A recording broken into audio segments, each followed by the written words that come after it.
નમસ્કાર વિદ્યાર્થી મિત્રો, આપણે ચેપ્ટર 8 ની અંદર અમુક એક્ઝામ્પલ જોયા હતા. બરાબર, આગળના બીજા એક્ઝામ્પલ જોઈએ તો ઉદાહરણ 8.7 ની અંદર જોયો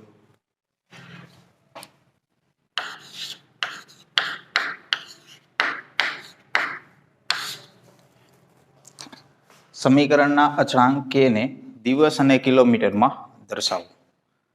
k બરાબર આપ્યું છે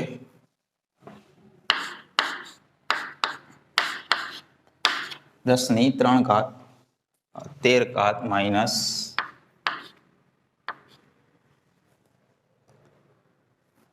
સેકન્ડ સ્ક્વેર મીટર -3. ચંદ્ર અને પૃથ્વીથી ચંદ્રનું પૃથ્વીથી અંતર 3.8 ગુણ્યા 10^5 કિલોમીટર. તો આ પરિભ્રમણનો આવતકાળ કેટલા દિવસ છે તે શોધો. એટલે કે અહીંયા આપણને કેન્દ્રમાં પૃથ્વી અને એના ફરતે ચંદ્ર ભ્રમણ કરે છે એવું આપણને કીધું છે.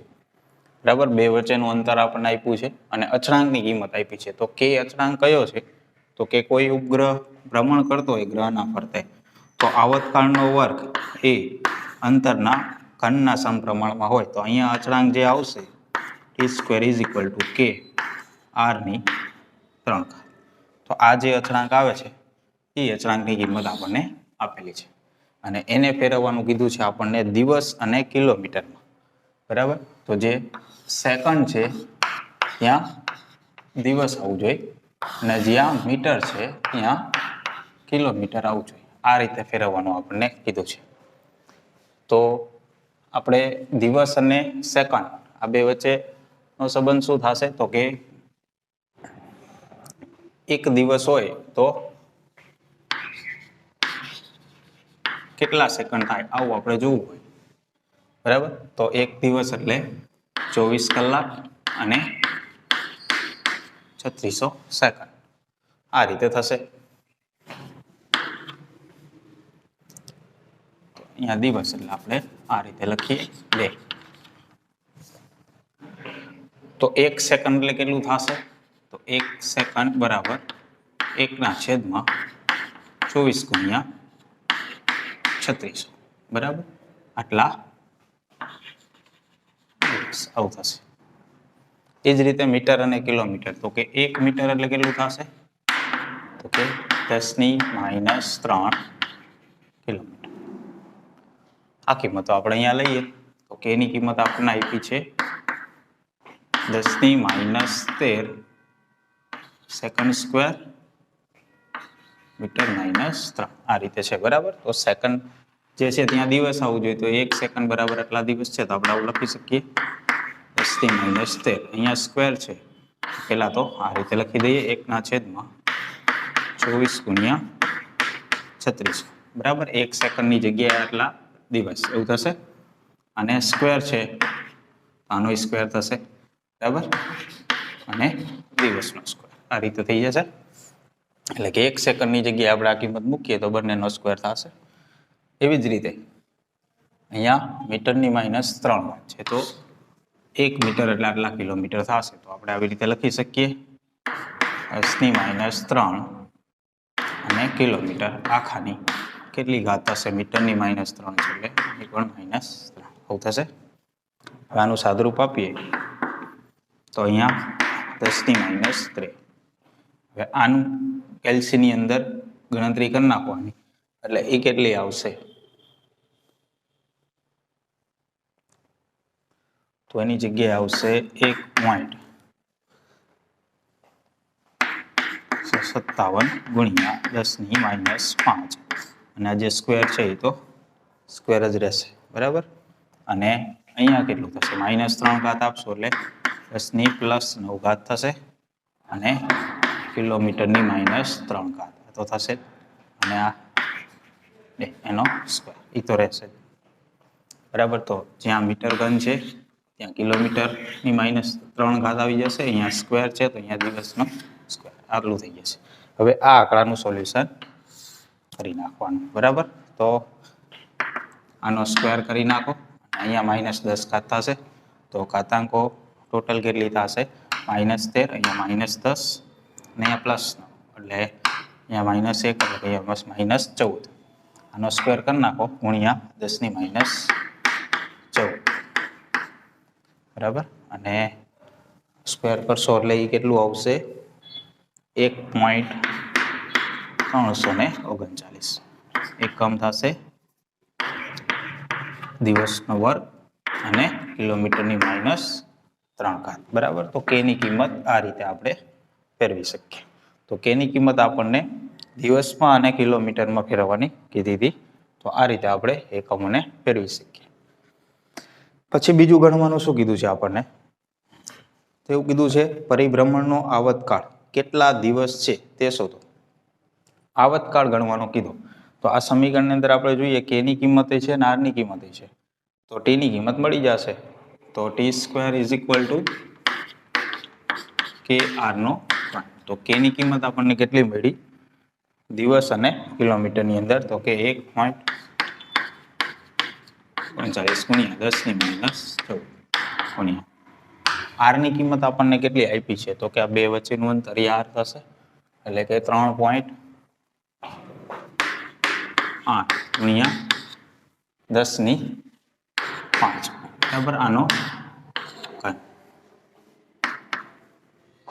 તો અહીંયા જે જવાબ આવશે એ t² બરાબર આવશે. તો t² બરાબર તમે એ કિંમત ગણશો એટલે આશરે 758.18 બરાબર આટલું થશે. એનું વર્ગમૂળ કાઢી નાખો તો ટી ની કિંમત મળશે 27.53 આટલા દિવસ, એટલે કે આશરે 27.5 દિવસ આટલો આવતકાળ ચંદ્રનો થશે, બરાબર. અહીંયા એકમ દિવસ રહેશે, કારણ કે કે નો એકમ શું છે?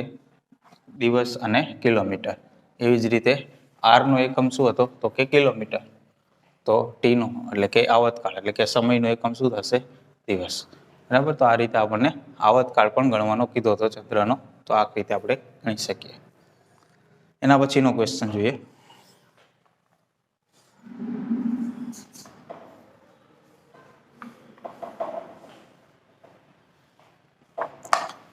ઉદાહરણ 8.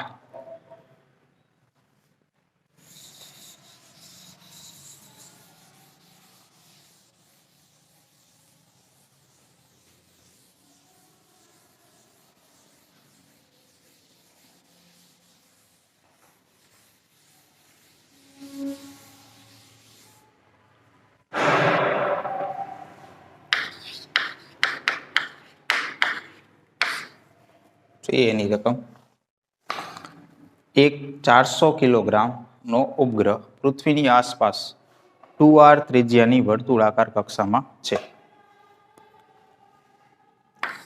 હવે પૃથ્વીની આસપાસ 2r જેટલી 2re બરાબર આટલી ત્રિજ્યામાં એક ઉપગ્રહ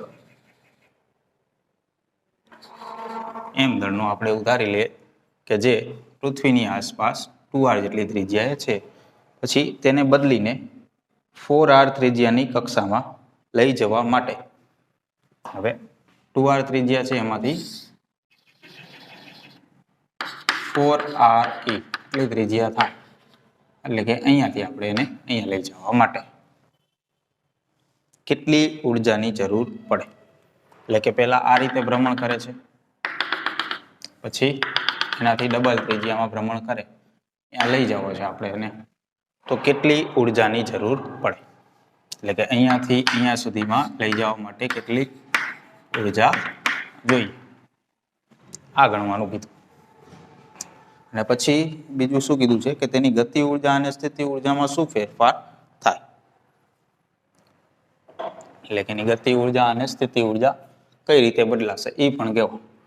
તો કુલ ઉર્જાનું સૂત્ર શું છે? આપણે કોઈ કેન્દ્રમાં ગ્રહ હોય એની ફરતે ઉપગ્રહ ભ્રમણ કરતો હોય તો કુલ ઉર્જા તો અહીંયા તો પૃથ્વી જ છે બરાબર, તો એના માટે આપણે એવું લખી શકીએ GMEM છેદમાં 2R માઇનસ બરાબર. આ કુલ ઉર્જાનું સમીકરણ આપણે કર્યું હતું. તો કોઈ પણ ઉપગ્રહ હશે જે પૃથ્વીના ફરતે m દળનો જે r જેટલા અંતરે હોય તો એના માટે કુલ ઉર્જાનું સૂત્ર આ થશે. આપણે ટોટલ ઉર્જા તફાવત ગણવો પડશે કે અહીંયા ઉર્જા કેટલી છે, અહીંયા ઉર્જા કેટલી છે આ કક્ષામાં. તો અહીંયાથી એટલે કે 2r જેટલા અંતરે જો ઉપગ્રહ હોય ત્યારે જે ઉર્જા હશે અને 4r અંતરે જે ઉર્જા હશે એ બેમાં જેટલો ડિફરન્સ મળશે એટલી ઉર્જા આપણે એને આપવી પડે બરાબર. તો આપણે પહેલા 2r અંતર માટે એટલે કે શરૂઆતમાં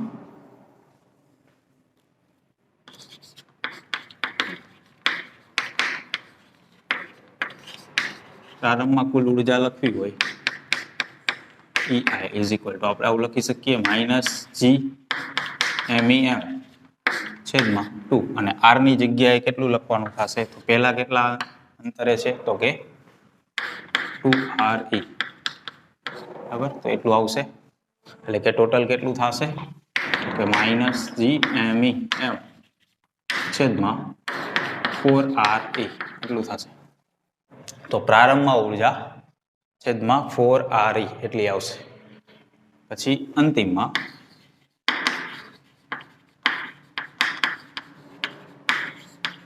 કુલ ઉર્જા -GMEM છેદમાં 2. તો અહીંયા હવે r ની જગ્યાએ અંતિમમાં કેટલું અંતર કીધું છે આપણને તો કે 4RE. તો ટોટલ કેટલું થશે -GMEM છેદમાં 8 બરાબર. તો અંતિમમાં કુલ ઉર્જા એટલી થશે. તો પહેલા ઉર્જા જે છે એ અને પછીની ઉર્જા હવે આ બે વચ્ચે આપણે ડિફરન્સ લઈ લઈએ એટલે એટલી ઉર્જા આપણે આપવી પડશે. તો delta E is equal to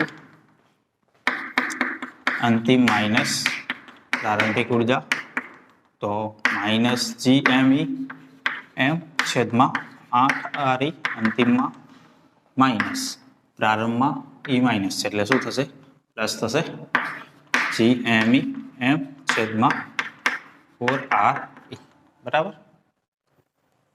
હવે આ બંનેનો સરવાળો કરીએ તો અહીંયા માઇનસ છે અહીંયા પ્લસ છે, અહીંયા 8 છે અહીંયા 4 છે તો ટોટલ કેટલું થશે પ્લસ થશે GMEM છેદમાં 8R એટલું થશે. તો આટલી ઉર્જા ઉપગ્રહને આપણે આપવી પડશે બરાબર. હવે આની ગણતરી કરી નાખીએ આ કિંમતો છે એની ઉપરથી. તો અહીંયા આપણને અંતર આપેલા છે એટલે કે અહીંયા આપણને RE ની કિંમત આપી છે અને ઉપગ્રહનું દળ કીધું છે. ઉપગ્રહનું દળ કીધું છે m બરાબર 400 કિલોગ્રામ અને RE એટલે કે પૃથ્વી માટે ત્રિજ્યાની કિંમત જે 6.37 ગુણ્યા 10⁶ મીટર આટલી આપણે લઈએ. તો અહીંયા આપણી પાસે પૃથ્વીનું દળ અને આ બધી કિંમત મૂકી એના કરતાં સ્મોલ g આવે એવી રીતે આપણે કન્વર્ટ કરીએ આવી રીતે લખાશે GME એમને અહીંયા રાખીએ આ રીતે RE સ્ક્વેર કરીએ તો અહીંયા એક RE ગુણવું પડશે છેદમાં 8 તો જે છે બરાબર. આ રીતે લખીએ એક RE કેન્સલ થઈ જાય એક RE રહેશે 8 રહેશે એમ રહેશે બરાબર. તો હતું એને અહીં આવી ગયું. તો આ રીતે આપણે સેટ કરીએ જેથી કરીને આપણે આની જગ્યાએ શું લખી શકશું small g e m RE છેદમાં 8 બરાબર. Delta E is equal to આટલું આવશે. હવે આની અંદર કિંમત મૂકી દઈએ તો delta E is equal to g ની જગ્યાએ 9.8 ગુણ્યા m એટલે દળ જે આપણને આપ્યું છે 400 ગુણ્યા RE જેની કિંમત છે 6.37 10⁶ છેદમાં 8 બરાબર. તો હવે આની ગણતરી કરી નાખું કેલ્સીની અંદર તો એ આવશે 3.8 124 ગુણ્યા 10 ની 8 જૂલ.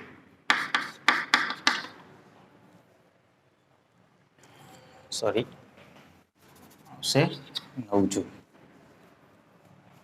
તો આટલી ઉર્જા આપણે ઉપગ્રહને આપવી પડે. પછી એવું કીધું છે કે ગતિ ઉર્જા અને સ્થિતિ ઉર્જા આ બે વિશે પણ કહીએ. શું થશે? તો ગતિ ઉર્જા અને સ્થિતિ ઉર્જામાં તો કુલ ઉર્જા છે, બરાબર. તો આપણે આ રીતે યાદ રાખીએ, કુલ ઉર્જા E ગતિ ઉર્જા K અને સ્થિતિ ઉર્જા U. આ રીતે જો આપણે દર્શાવીએ તો જે કુલ ઉર્જા છે E અને ગતિ ઉર્જા આ બે સરખી હોય અને સ્થિતિ ઉર્જા છે એ ગતિ ઉર્જા કરતા ડબલ હોય, બરાબર. અને આ રીતે આપણે કહી શકીએ. અને ગતિ ઉર્જા જે છે એ પ્લસ હોય, કુલ ઉર્જા અને સ્થિતિ ઉર્જા માઇનસ હોય. તો આ બંને માઇનસ હશે અને ગતિ ઉર્જા પ્લસ હશે. પણ તફાવત લઈએ આપણે એટલે શું થાય? કુલ ઉર્જા છે માઇનસ છે, પરંતુ જો અહીંયા તફાવત છે ડેલ્ટા E તો પ્લસ થયું. એટલે કે એનું કારણ શું? તો કે પહેલા હોય એના કરતા પછી ઓછી હોય, તો પછી બાદબાકી કરીએ તો માઇનસની ચિહ્ન જે છે એ નીકળી જશે, પ્લસ થઈ જશે તફાવત લેશું. રીતે આ બંને પ્લસ થઈ જશે, આ માઇનસ થઈ જશે. તો ગતિ ઉર્જા અહીંયા ડેલ્ટા કે માઇનસ આવશે, પણ એટલું જ આવશે, -3.124 ગુણ્યા 10 ની 9 જૂલ. અને ડેલ્ટા યુ જે આના કરતા ડબલ આવશે, તો 2 ગુણ્યા ડેલ્ટા કે કરીએ તો કેટલું આવશે? તો કે આના ગુણ્યા 2 કરી નાખો એટલે કેટલું આવશે? 6.25. તો 6.25 ગુણ્યા 10 ની 9 જૂલ આવું થશે, બરાબર. તો ડેલ્ટા કે એટલે કે ગતિ ઉર્જામાં જે ફેરફાર થશે એ કુલ ઉર્જા જેટલો જ હશે અને સ્થિતિ ઉર્જામાં એનાથી ડબલ થશે. તો આ રીતે આપણે કહી શકીએ, બરાબર. એના પછી જોઈએ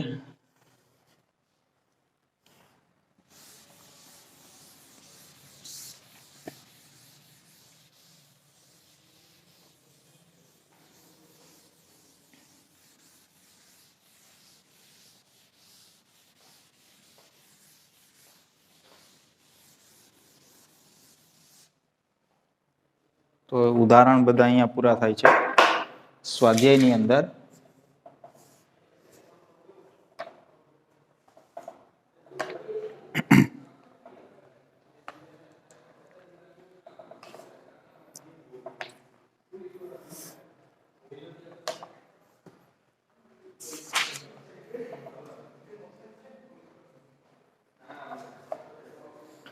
સ્વાધ્યાયમાં ચોથો દાખલો.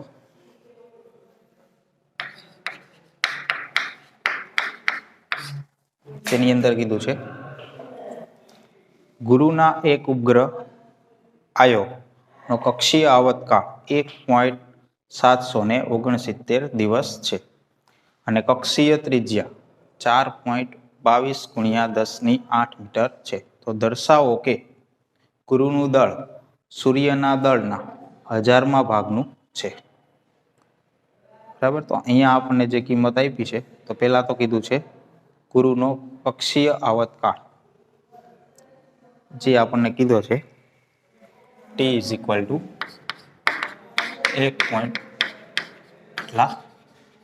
દિવસ. તો પહેલા તો આને આપણે સેકન્ડની અંદર ફેરવી દઈએ. તો 1 ગુણ્યા દિવસ એટલે સેકન્ડની અંદર ફેરવવું હોય તો અહીંયા 24 ગુણ્યા 3600, બરાબર. આ ગણતરી કરી નાખો એટલે કેટલું થશે? 1.528 ગુણ્યા 10 ની 5 સેકન્ડ, બરાબર. તો આ ગુરુ માટે આવતકાળ થયો. પછી કક્ષીય ત્રિજ્યા આપણને કીધી છે, જે કીધી છે 4.22 અહીંયા 10 ની 8 મીટર, બરાબર. એટલું કીધું છે. તો અહીંયા આપણને એવું કીધું છે સૂર્યના દળ કરતા જે ગુરુનું દળ જે છે એ 1000મા ભાગનું થાય. એવું આપણે મેળવવાનું. બરાબર. તો આવતકાળનું જે સૂત્ર છે T square is equal to 4 square છેદમાં gm ઇન્ટુ r નો ઘાત. આ રીતે છે. તો અહીંયા જે દળ આવશે કેનું આવશે? કે સૂર્યનું આવશે. કારણ કે અહીંયા આપણને આવતકાળ આપ્યો, અહીંયા આપણે આવતકાળ ગુરુનો લઈએ તો કેન્દ્રમાં શું થશે? સૂર્ય આવશે. બરાબર. તો કેન્દ્રમાં જે આવે એનું દળ અહીંયા આવે, અને આ અંતર તો કે જે આપણને કક્ષીય આવતકાળ આપ્યો છે, તો આના આધારે આપણે સૂર્યનું દળ મેળવી શકીએ. અને જે જો કે આપણને ખબર જ છે સૂર્યનું દળ આશરે કેટલું છે, ms ઇઝ ઇક્વલ ટુ તો કે 2 ગુણ્યા 10⁻30 કિલોગ્રામ આટલું છે. બરાબર. તો હવે અહીંયા આપણને આ રીતે ગણતરી કરશું તો આપણને સૂર્યનું દળ મળી જાય. તો સૂર્યનું દળ જો કે આપણને ખબર જ છે. બરાબર. જો અહીંયા આપણે ગુરુનું દળ લેવું હોય તો અહીંયા આવતકાળ અને અંતર આ બંને કોઈ ગુરુ કેન્દ્રમાં આવે ને એના ફરતે કોઈ ઉપગ્રહ હોય એના માટે હોવું જોઈએ. તો અહીંયા જે આપણને કિંમત કીધી છે, ગુરુનો એક ઉપગ્રહ છે આયો, એનો કક્ષીય આવતકાળ એટલે કે આ આવતકાળ છે એ ઉપગ્રહનો છે ગુરુના. બરાબર. પછી અહીંયા ઉપગ્રહની ત્રિજ્યા જે આપણને આપેલી છે. તો જો આપણે આ જ સમીકરણનો ઉપયોગ કરીએ અને અહીંયા આવતકાળ આયોનો લઈએ, બરાબર, અહીંયા આયોનો આપણે આવતકાળ લઈએ તો આ જે છે દળ એ કેનું થઈ જશે? ગુરુનું થઈ જશે. તો ગુરુનું દળ આપણે અહીંયાથી મેળવી શકીએ. તો ગુરુનું દળ આપણે મેળવવું હોય તો આપણે આવી રીતે લખી શકીએ mj is equal to 4 square r નો ઘાત અને છેદમાં g આનો ઘાત, સોરી આનો સ્ક્વેર. તો દરેક કિંમત મૂકીએ. 4 ગુણ્યા 3.14 સ્ક્વેર.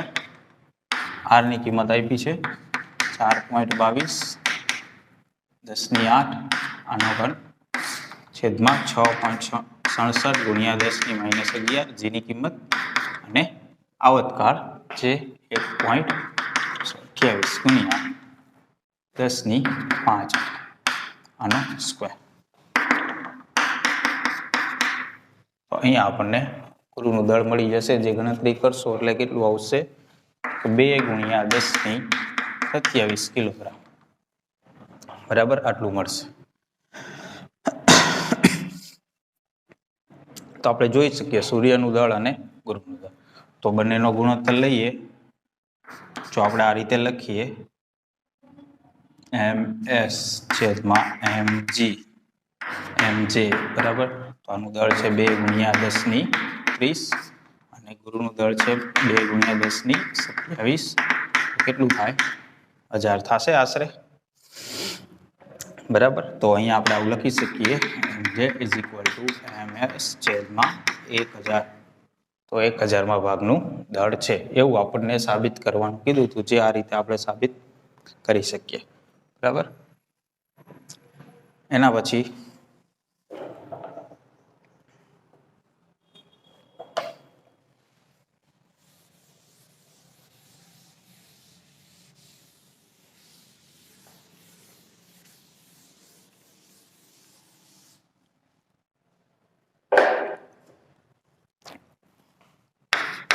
પાંચમો દાખલો, જેની અંદર કીધું છે આપણે એવું ધારીએ કે આપણી આકાશગંગા સૂર્યના દળ જેટલું દરેકનું દળ હોય તેવા 2.5 ગુણ્યા 10⁻11 તારાઓની બનેલી છે. એટલે કે આપણી આકાશગંગા જે છે સૂર્યનું દળ હોય એટલું જ દળ બધાનું હોય એવી રીતે 2.5 ગુણ્યા 10⁻11 તારાઓની બનેલી છે. આકાશગંગાના કેન્દ્રથી 50,000 લાઇટ યર એટલે કે પ્રકાશ વર્ષ દૂર રહેલો કોઈ એક તારો એક ભ્રમણ પૂરું કરવા માટે કેટલો સમય લેશે? આકાશગંગાનો વ્યાસ 10⁵ લાઇટ યર લો. તો અહીંયા આપણને એવું કીધું કેન્દ્રમાં આકાશગંગા અને આની અંદર સૂર્યનું દળ હોય એવા 2.5 ગુણ્યા 10^11 એટલા તારાઓની બનેલી છે અને એકનું દળ જેટલું સૂર્યનું હોય એટલું. અને આના ફરતે એટલે કે આનાથી કેન્દ્રથી લઈ અને આના ફરતે 50,000 લાઇટ યર અહીંયા એક તારો છે જે આની ફરતે ભ્રમણ કરે છે. તો આને એક ભ્રમણ પૂરું કરવા માટે કેટલો સમય લાગશે એટલે કે એનો આવતકાળ કેટલો? તો અહીંયા આપણે જો આવતકાળ વાળું સમીકરણ લખીએ તો આવી રીતે થશે t² = 4π² gm × r². તો હવે આમાંથી આપણી પાસે કઈ કિંમતો છે એ જોઈએ. તો આટલી તો આ તો અચળાંક જ છે. દળ તો કે દળ કેન્દ્રમાં કયું થાય તો કે આકાશગંગા. તો સૂર્યનું દળ આપણને ખબર છે એવા આટલા તારાઓ છે તો એ દળ મળી જાય આપણને. બરાબર. તો એક સૂર્યનું દળ 2 × 10^30 છે. તો આકાશગંગાનું દળ કેટલું થાય તો કે સૂર્યનું દળ છે એવા કેટલા છે તારાઓ તો કે 2.5 × 10^11. તો 2 × 10^30 આટલા કિલોગ્રામ છે. બરાબર. 2.5 × 10^11 તો 2.5 × 2 એટલે કેટલું થશે 5 × 10^41 આટલા કિલોગ્રામ. આટલું દળ કેનું થયું? આકાશગંગાનું થયું. હવે એના ફરતે જે તારો છે એ આટલા અંતરે ફરે છે તો r બરાબર કેટલું થયું અહીંયા તો કે 50,000 લાઇટ યર. બરાબર. તો એક પ્રકાશ વર્ષ બરાબર આપણને અહીંયા આપ્યું છે 9.46 × 10^15 એટલું લેવાનું. બરાબર. તો એક પ્રકાશ વર્ષ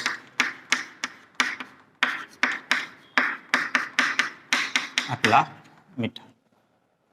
તો r ની કિંમત મળી ગઈ આપણને.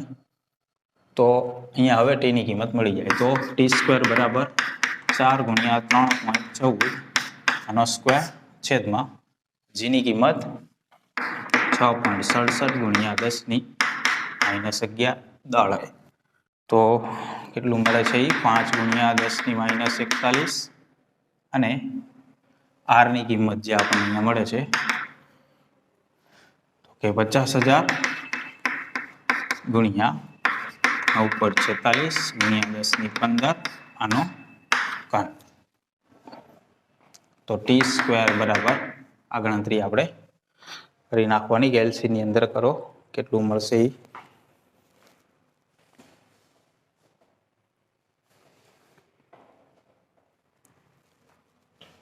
તો t² બરાબર આપણને મળશે 125 14.3 × 10^28 આટલું મળશે. આનું વર્ગમૂળ કાઢશો એટલે કેટલું મળશે 111.86 × 10^14 આટલા સેકન્ડ.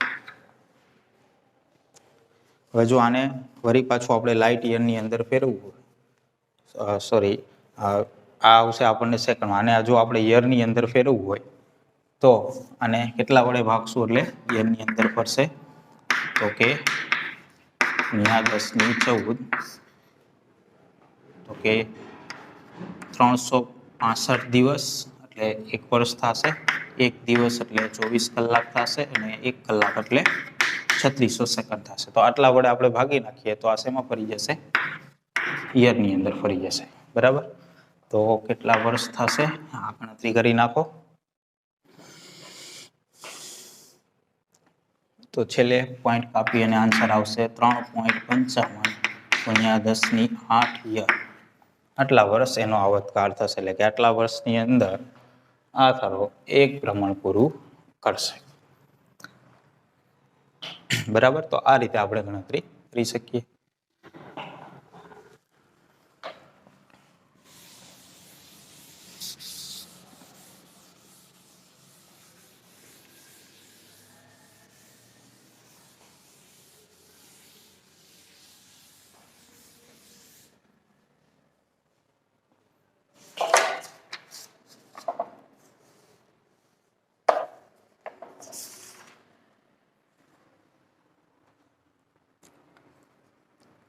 એના પછી 11, 12, 13 આ ક્વેશ્ચન જોયા છે.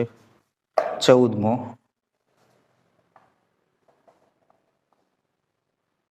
એ પણ આપણે ગણ્યો છે. 16, 17 આપણે ગણ્યો છે.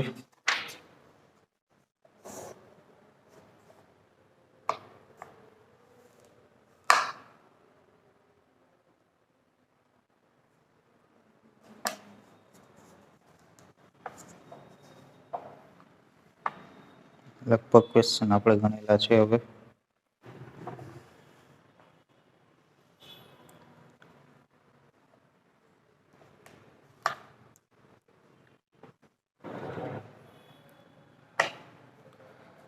ઓગણીસમો ક્વેશ્ચન છે. જુઓ,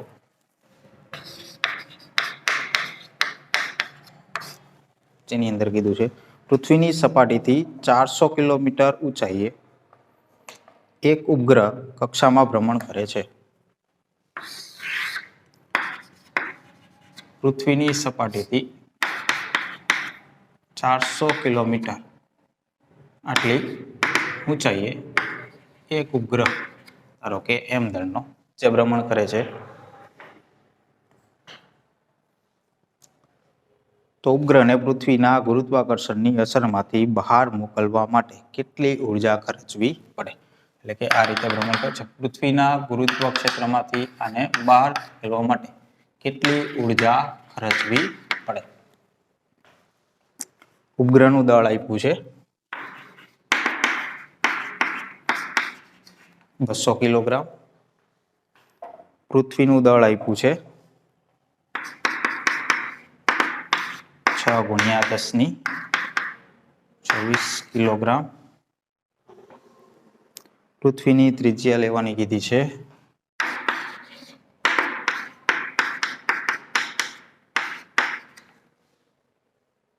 10⁻6 મીટર. જીની કિંમત લેવાની કીધી છે 6.67 ગુણ્યા 10⁻11. બરાબર, આટલી કિંમતો આપણને આપેલી છે. તો અહીંયા આપણને એવું કીધું છે આ ઉપગ્રહને દૂર મોકલવો હોય ગુરુત્વ ક્ષેત્રમાંથી તો કેટલી ઉર્જા આપવી પડે? તો આપણે પૃથ્વી કેન્દ્રમાં હોય ને એના ફરતે કોઈ ઉપગ્રહ ભ્રમણ કરતો હોય તેની કુલ ઉર્જા, જેને આપણે એવું કહીએ કે એની જેટલી ઉર્જા હશે એ માઇનસ હશે અને એટલી જ પ્લસ સ્વરૂપે ઉર્જા આપીએ તો એ મુક્ત થઈ જશે, જેને આપણે કઈ ઉર્જા કહીએ? બંધન ઉર્જા. તો બંધન ઉર્જા લખવી હોય તો કેટલી થશે? તો કે Gme(m)/2r આવું થશે. જ્યાં r એટલે શું? તો કે કેન્દ્રથી અંતર થશે. અહીંયા કેન્દ્રથી અંતર લખવું હોય તો re + h એવું લખી શકાય. આપણે આવું પણ લખી શકીએ Gme(m)/2. r ની જગ્યાએ શું લખવાનું થાય? re + h. અહીંયા દરેક કિંમતો છે આપણી પાસે, મૂકશો એટલે આપણને એની ઉર્જા મળી જશે 6.67 ગુણ્યા 10⁻11 ગુણ્યા પૃથ્વીનું દળ 6 ગુણ્યા 10⁻24. ઉપગ્રહનું દળ 200 કિલોગ્રામ. 2r 6400 kilometre. અને અહીંયા આ કિલોમીટરમાં છે, અહીંયા આ અંતર મીટરમાં આપ્યું છે તો આને મીટરમાં લઈ લઈએ તો અહીંયા શું લખાશે? 6 ગુણ્યા 10⁻6 પ્લસ 400 કિલોમીટર એટલે 4 ગુણ્યા 10⁻5. તો 0.4 લખીએ તો અહીંયા 10⁻6 થઈ જશે એટલે આની અંદર એડ થઈ જશે. બરાબર, એટલે 0.4 જો લખીએ આપણે તો અહીંયા 10⁻6 એટલે કે આ નાનો સરવાળો સીધો થશે એટલે 6.8 ગુણ્યા 10⁻6. બરાબર, પછી આને ગણતરી કરી નાખીએ એટલે ટોટલ ઉર્જા મળશે આપણને